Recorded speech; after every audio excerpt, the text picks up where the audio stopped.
ಎಲ್ಲರಿಗೂ ಭೋಜನ ಪಾಕ ಚಾನಲ್ಗೆ ಸ್ವಾಗತ. ಇವತ್ತಿನ ರೆಸಿಪಿ ಪಾಲಕ್ ರೈಸ್ ಅಥವಾ ಪಾಲಕ್ ರೈಸ್ ಬಾತ್ ಹೇಗೆ ಮಾಡೋದು ಅಂತ ನೋಡೋಣ. ಮೊದಲಿಗೆ ನಾನು ಇಲ್ಲೊಂದು ಬಾಣಲಿಗೆ ಎಣ್ಣೆ ಹಾಕ್ಕೊಂಡಿದ್ದೀನಿ, ಒಂದು 5 ಟೇಬಲ್ ಸ್ಪೂನ್ ಅಷ್ಟು ಎಣ್ಣೆ. ಇವಾಗ ನಾನಿಲ್ಲಿ 1 ಟೇಬಲ್ ಸ್ಪೂನ್ ಅಷ್ಟು ಜೀರಿಗೆ ಮತ್ತು ಸೋಂಪು, 1 ಗೆಡ್ಡೆ ಬೆಳ್ಳುಳ್ಳಿ ಬಿಡಿಸಿ ತಗೊಂಡಿದ್ದೀನಿ.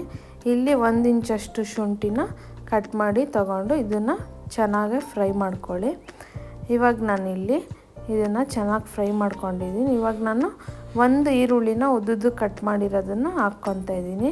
ಟೊಮೆಟೊ ದಪ್ಪ ಟೊಮೊಟೊ ಆದರೆ ಅರ್ಧ ಟೊಮೊಟೊ ಹಾಕ್ಕೊಳ್ಳಿ, ಇಲ್ಲ ಸಣ್ಣದಾಗಿತ್ತು ಟೊಮೊಟೊ ಅಂದರೆ 1 ಟೊಮೊಟೊ ಹಾಕ್ಕೊಳ್ಳಿ. ನಾನಿಲ್ಲಿ ದಪ್ಪದಿತ್ತು ಅಂತ ಅರ್ಧ ಟೊಮೊಟೊ ಯೂಸ್ ಮಾಡ್ಕೊಂಡಿದ್ದೀನಿ. ಚೆನ್ನಾಗಿ ಫ್ರೈ ಮಾಡ್ಕೊಳ್ಳಿ ಅದನ್ನು, ಟೊಮೊಟೊ ಇದರಲ್ಲಿ ಚೆನ್ನಾಗಿ ಸ್ಮ್ಯಾಶ್ ಆಗೋ ಥರ. ಇವಾಗ ನಾನಿಲ್ಲಿ ಚೆನ್ನಾಗಿ ಫ್ರೈ ಮಾಡ್ಕೊಂಡ್ಮೇಲೆ ಇಲ್ಲಿ ನಾನೇನು ಪಾಲಕ್ನ ಫಸ್ಟೇ ತೊಳೆದು ಕಟ್ ಮಾಡಿ ಎತ್ಕೊಂಡಿದ್ದೆ, ಆ ಪಾಲಕ್ನ ಇದಕ್ಕೆ ಹಾಕ್ಕೊತಾ ಇದ್ದೀನಿ. ಹಾಕ್ಕೊಂಡು ಚೆನ್ನಾಗಿ ಹಸಿ ವಾಸನೆ ಹೋಗೋವರೆಗೂ ಫ್ರೈ ಮಾಡ್ಕೊಳ್ಳಿ. ನಾವೇನು ಪಾಲಕ್ ಹಾಕ್ಕೊಂಡಿದ್ದೀವೋ ಅದು ಈ ಎಣ್ಣೆಲೇ ಚೆನ್ನಾಗಿ ಬೆಂದಿರಬೇಕು, ಆ ಥರ ಫ್ರೈ ಮಾಡ್ಕೊಳ್ಳಿ. ಇವಾಗ ನಾನಿಲ್ಲಿ 4ರಿಂದ 5 ಹಸಿಮೆಣ್ಸಿನ್ಕಾಯಿ ಹಾಕ್ಕೋತಾ ಇದ್ದೀನಿ. ನನಗೆ 4ರಿಂದ 5 ಸಾಕು ಖಾರಕ್ಕೆ. ನಿಮಗೆ ಜಾಸ್ತಿ ಖಾರ ಬೇಕು ಅನ್ನೋದಾದರೆ 6ರಿಂದ 7 ತೊಗೋಬೋದು. ಮಕ್ಕಳು ತಿನ್ನೋರಾದರೆ ಕಮ್ಮಿ ಯೂಸ್ ಮಾಡ್ಕೊಳ್ಳಿ. ಇಲ್ಲಿ ನಾನು ಒಂದು 3 ಟೇಬಲ್ ಸ್ಪೂನ್ ಅಷ್ಟು ಹಸಿ ಕಾಯಿ ತುರಿನ ತುರಿದಿಟ್ಕೊಂಡಿದ್ದೆ, ಅದನ್ನು ಆ್ಯಡ್ ಮಾಡಿಕೊಂಡು ಚೆನ್ನಾಗಿ ಫ್ರೈ ಮಾಡ್ಕೊಳ್ಳಿ. ಕಾಯಲ್ಲಿರೋ ಎಣ್ಣೆ ಅಂಶ ಎಲ್ಲ ಬಿಡೋ ಥರ ಚೆನ್ನಾಗಿ ಫ್ರೈ ಆಗಬೇಕಿದು. ನೀವು ಎಷ್ಟು ಚೆನ್ನಾಗಿ ಫ್ರೈ ಮಾಡ್ತೀರೋ ಅಷ್ಟು ಚೆನ್ನಾಗಿರುತ್ತೆ ಟೇಸ್ಟು. ಇಲ್ಲಿ ನಾನು 1/4 ಸ್ಪೂನಷ್ಟು ಅರಿಶಿನ ಪುಡಿ ಆ್ಯಡ್ ಮಾಡ್ಕೊಂಡಿದ್ದೀನಿ. ಅರಿಶಿನ ಪುಡಿನ ಆ್ಯಡ್ ಮಾಡಿಕೊಂಡು ಚೆನ್ನಾಗಿ ಫ್ರೈ ಮಾಡಿಕೊಂಡು ಆಫ್ ಮಾಡಿ ಇದನ್ನು ಒಂದು ಸೈಡಲ್ಲಿ ಆರಕ್ಕೆ ಇಟ್ಕೊಬೇಕು.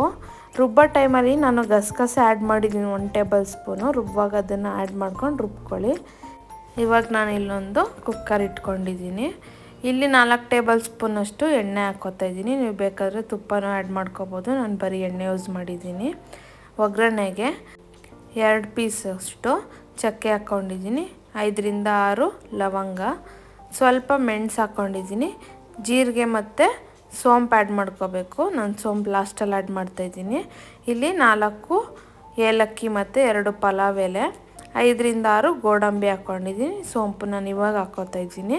ಹಾಕ್ಕೊಂಡು ಸ್ವಲ್ಪ ಚೆನ್ನಾಗಿ ಎಣ್ಣೆಯಲ್ಲಿ ಫ್ರೈ ಮಾಡ್ಕೊಳ್ಳಿ. ನಾನಿಲ್ಲಿ ಮುಂಚೆನೇ ಈರುಳ್ಳಿನ ಉದ್ದುದ್ದಕ್ಕೆ ಕಟ್ ಮಾಡಿ ಇಟ್ಕೊಂಡಿದ್ದೆ, ಆ ಈರುಳ್ಳಿನ ಇವಾಗ ಆ್ಯಡ್ ಮಾಡ್ತಾಯಿದ್ದೀನಿ. ಇದನ್ನು ಸ್ವಲ್ಪ ಲೈಟ್ ಗೋಲ್ಡನ್ ಬ್ರೌನ್ ಆಗೋವರೆಗೂ ಚೆನ್ನಾಗೆ ಫ್ರೈ ಮಾಡ್ಕೊಳ್ಳಿ ಎಣ್ಣೆಯಲ್ಲಿ. ಚೆನ್ನಾಗಿ ಫ್ರೈ ಆಗಬೇಕದು ಈರುಳ್ಳಿ. ನಾನೇನು ಮುಂಚೆ ರುಬ್ಬಕ್ಕೆ ಅರ್ಧ ಟೊಮೊಟೊ ತಗೊಂಡೋ, ಇವಾಗ ಇಲ್ಲಿ ನಾನು ಉದ್ದುದ್ದಕ್ಕೆ ಚಿಕ್ಕದಾಗಿ ಕಟ್ ಮಾಡ್ಕೊಂಡಿರೋ ಟೊಮೊಟೊನ ಅರ್ಧ ಇಲ್ಲಿ ಆ್ಯಡ್ ಮಾಡ್ತಾಯಿದ್ದೀನಿ. ಆ ಟೊಮೆಟೊನು ಎಣ್ಣೆಲಿ ಚೆನ್ನಾಗಿ ಫ್ರೈ ಆಗೋ ಥರ ಫ್ರೈ ಮಾಡ್ಕೋಬೇಕು. ನೀವು ಬೇಕಾದರೆ ಲೋ ಫ್ಲೇಮಲ್ಲಿ ಇಟ್ಕೊಂಡು ಫ್ರೈ ಮಾಡ್ಕೋಬೋದು. ಚೆನ್ನಾಗಿ ಫ್ರೈ ಆಗಬೇಕು. ಫ್ರೈ ಆಗುವಾಗ ಇಲ್ಲಿ ನಾನು ತರಕಾರಿ ತೊಗೊಂಡಿದ್ದೀನಿ. ಸ್ವಲ್ಪ ತರಕಾರಿ ಆಪ್ಷನಲ್ಲು, ನಾನು ಚೆನ್ನಾಗಿರುತ್ತೆ ಅಂತ ತರಕಾರಿ ಕೂಡ ಆ್ಯಡ್ ಮಾಡಿಕೊಂಡು ಫ್ರೈ ಮಾಡ್ಕೊತಾ ಇದ್ದೀನಿ. ಚೆನ್ನಾಗಿ ಫ್ರೈ ಆಗಬೇಕು ತರಕಾರಿ ಎಣ್ಣೆಲಿ. ಇವಾಗ ನಾನಿಲ್ಲಿ 2 ಟೇಬಲ್ ಸ್ಪೂನಷ್ಟು ಕಲ್ಲುಪ್ಪು ಹಾಕ್ಕೋತಾ ಇದ್ದೀನಿ. ಉಪ್ಪು ನೋಡಿ ನಿಮಗೆ ಎಷ್ಟು ಬೇಕೋ ಅಷ್ಟು ಹಾಕ್ಕೊಳ್ಳಿ. ನಾನಿಲ್ಲಿ 2 ಟೇಬಲ್ ಸ್ಪೂನ್ ಹಾಕ್ಕೊಂಡಿದ್ದೀನಿ. ಇನ್ ಕೇಸ್ ಲಾಸ್ಟಲ್ಲಿ ಉಪ್ಪು ಖಾರ ಕಮ್ಮಿ ಇತ್ತು ಅಂದರೆ ಬೇಕಾದರೆ ಅವಾಗೂ ಆ್ಯಡ್ ಮಾಡ್ಕೋಬೋದು. ಮುಂಚೆನೇ ಹಾಕೋಕ್ಕೆ ಹೋಗಬೇಡಿ, ಜಾಸ್ತಿ ಉಪ್ಪಾಗ್ಬಿಡುತ್ತೆ.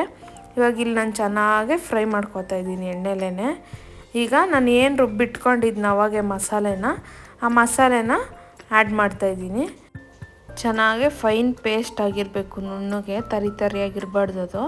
ಈಗ ನಾನಿಲ್ಲಿ ಮಸಾಲೆ ಹಾಕಿದ್ಮೇಲೆ ಆ ಎಣ್ಣೆಲೆ ಚೆನ್ನಾಗಿ ಫ್ರೈ ಮಾಡ್ಕೊತೀನಿ. ಚೆನ್ನಾಗಿ ಫ್ರೈ ಆಗಬೇಕು ಅದು.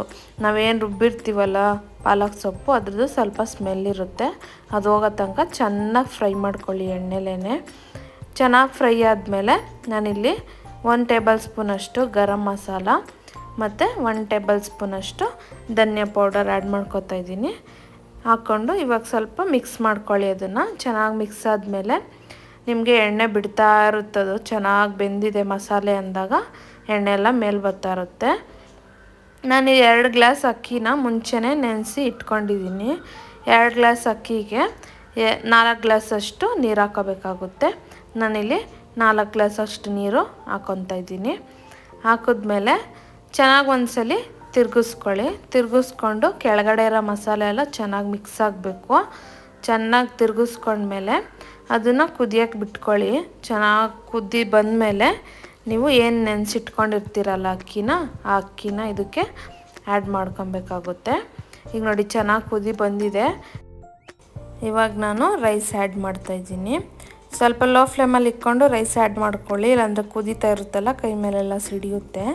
ಅಕ್ಕಿ ಹಾಕಿದ್ಮೇಲೆ ಇಮಿಡಿಯೇಟಾಗಿ ಕ್ಲೋಸ್ ಮಾಡೋಕ್ಕೆ ಹೋಗಬೇಡಿ, ಅದು ಚೆನ್ನಾಗಿ ಕುದಿ ಬರಲಿ ಅಕ್ಕಿ ಬಂದಮೇಲೆ.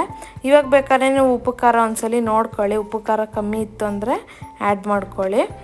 ಈಗ ನಂದು ಉಪ್ಪು ಖಾರ ಇಲ್ಲಿ ಕರೆಕ್ಟಾಗಿತ್ತು, ನಾನೇನು ಆ್ಯಡ್ ಮಾಡೋಕ್ಕೆ ಹೋಗಿಲ್ಲ. ನಿಮಗೆ ಕಮ್ಮಿ ಆಗಿದ್ದರೆ ನೀವು ಆ್ಯಡ್ ಮಾಡ್ಕೊಳ್ಳಿ. ಇವಾಗ ನೋಡಿ ಚೆನ್ನಾಗಿ ಕುದಿ ಬರ್ತಾಯಿದೆ. ನಾನು ಲಿಡ್ನ ಕ್ಲೋಸ್ ಮಾಡಿ ಮೀಡಿಯಮ್ ಫ್ಲೇಮಲ್ಲೇ 2 ವಿಜಿಲು ಕೂಗಿಸ್ಕೊತೀನಿ. ಅದು ವಿಜಿಲ್ ಬಂದಮೇಲೆ ಇಮಿಡಿಯೇಟಾಗೆ ನೀವೇ ಅದು ಗಾಳಿನ ತೆಗಿಯೋಕ್ಕೆ ಹೋಗಬೇಡಿ, ಚೆನ್ನಾಗಿ ಅವಾಗೆ ಕುಕ್ ಆಗೋದದು. ಅದಷ್ಟಕ್ಕೆ ಅದೇ ತಣ್ಣಗಾಗಕ್ಕೆ ಬಿಡಿ.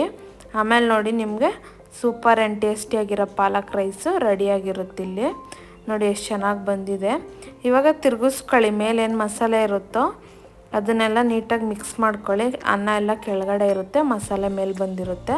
ಚೆನ್ನಾಗಿ ಮಿಕ್ಸ್ ಮಾಡಿಕೊಂಡ್ರೆ ನಿಮಗೆ ಇಲ್ಲಿ ಸೂಪರಾಗಿರೋ ರೈಸ್ ಬಾತು ರೆಡಿಯಾಗುತ್ತೆ, ಪಾಲಕ್ ರೈಸ್ ಬಾತು. ನೀವು ಮನೇಲಿ ಟ್ರೈ ಮಾಡಿ ಹೇಗಿತ್ತು ಅಂತ ಕಮೆಂಟ್ ಬಾಕ್ಸಲ್ಲಿ ಕಮೆಂಟ್ ಮಾಡಿ ತಿಳಿಸಿ. ಒಂದೇ ಥರ ತಿಂದು ಬೋರ್ ಆಗಿರುತ್ತಲ್ಲ, ಆವಾಗ ನೀವು ಈ ಥರನೂ ಟ್ರೈ ಮಾಡ್ಬೋದು.